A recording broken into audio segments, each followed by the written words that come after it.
Not supposed to be recording a video today. Supposed to be having a family walk, but I've got this burning hole in my head, and if I don't get it out, I'm not going to be much fun or company anyway. I just wanted to completely step away from what's happening in the housing market and just talk about the basics of getting over the line when you want to buy your first home. And I wanted to simplify it because it's overwhelmingly difficult and just overwhelming, just the scale of the commitment and how daunting it is. And one of the things that's really come across from all of you who watch my channel, especially first-time buyers, is you want to do it, you want to get a home, but you find the whole process terrifying. And just on so many levels. Are we going to get ripped off? Are we going to buy the wrong place? Are we going to overcommit? Are we going to overextend? Are we going to be in negative equity? So the purpose of this video is to try to simplify the process for you in a way that's easy to manage and think about as you're doing it. So in a nutshell, to get over the line of actually getting the keys and moving into your first home, you've got roughly 3 things that you've got to get right. Your finances, your legals, and this is the bit people miss out to begin with, knowing what you actually want enough that you proceed and don't pull out with a transaction. Because first-time buyers pull out of transactions for avoidable reasons more than anyone else does. So it's worth knowing that as a first-time buyer, right? This is one of the reasons why agents are so wary of first-time buyers, because the chances of you changing your mind and pulling out of a deal close to exchange are higher than anyone else just deciding to change their mind, okay?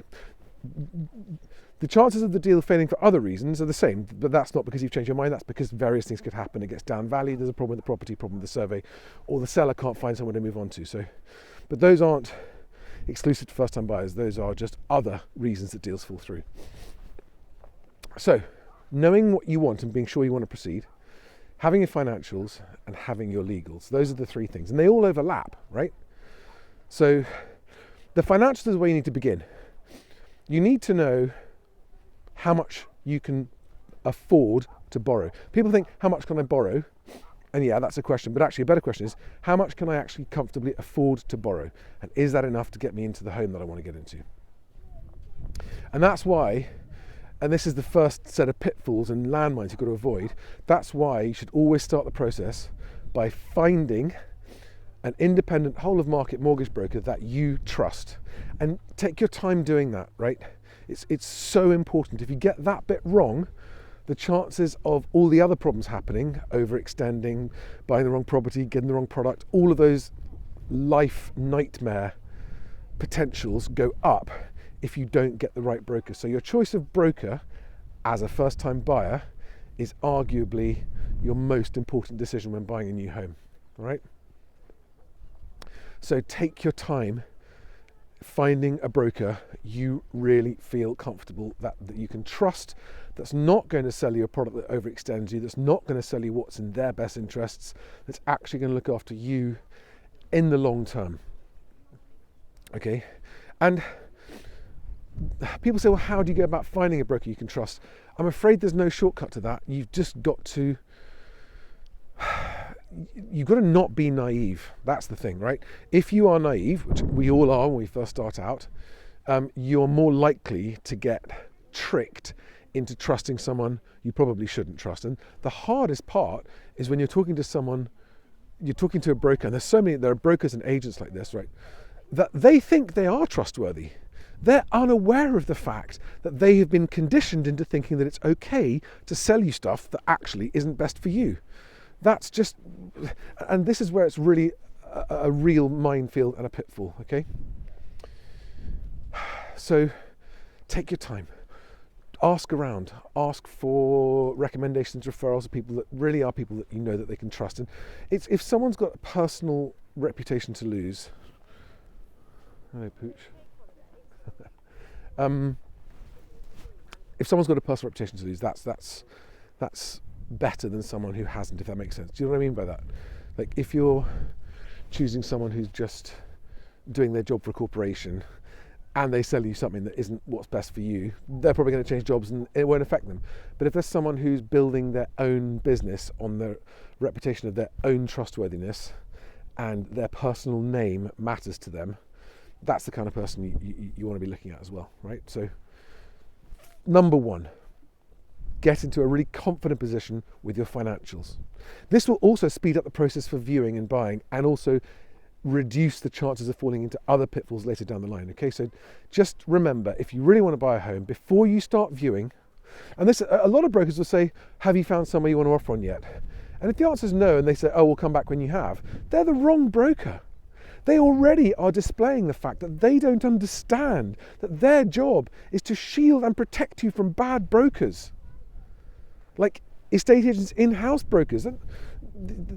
This is the job of a really good broker. They will help you up front. And this is also why it's worth paying them, because they're going to be doing a lot of work for you over quite a few months before they have any chance of earning a commission from the mortgage product that they end up helping you to get. Okay, so no one wants to work for free, and there's no point in becoming someone who takes up lots of time of someone who's working for you and not getting paid for it. It's just, would you want to do that? Then why would you expect a broker to do that?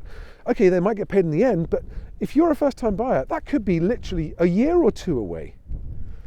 So what you're paying for, if and when you find the right broker, is someone who's going to protect you from the sharks.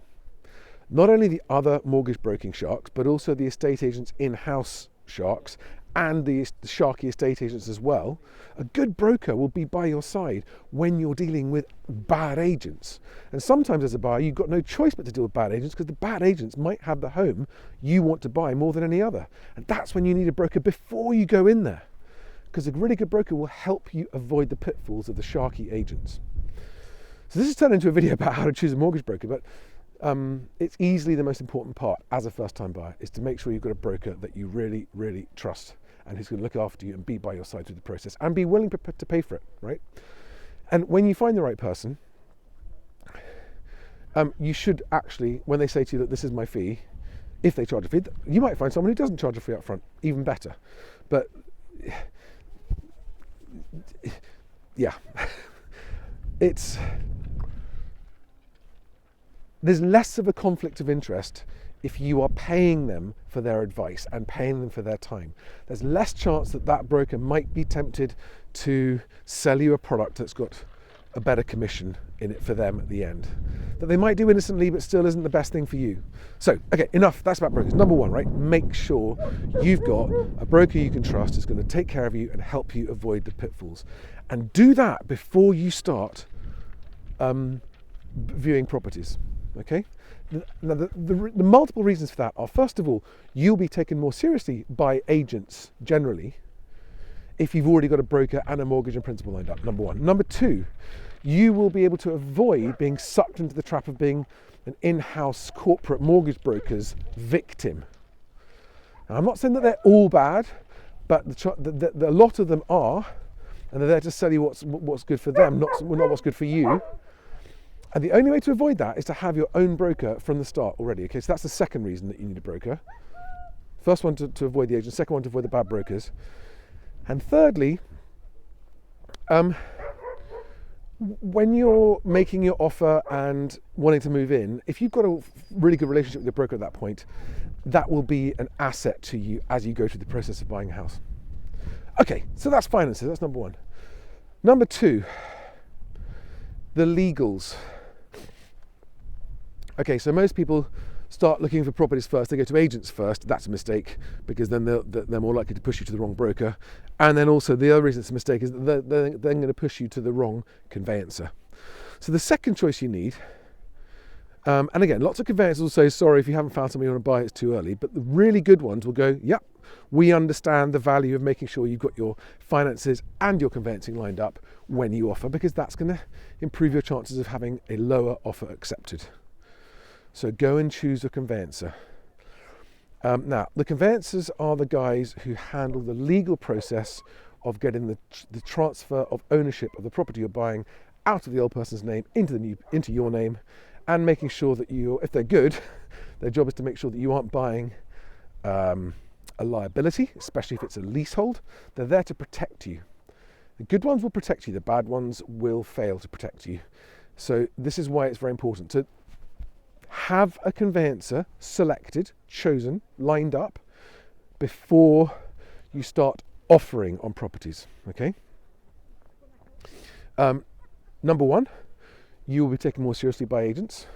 Number two, you will avoid being signed up to the in-house corporate conveyancer.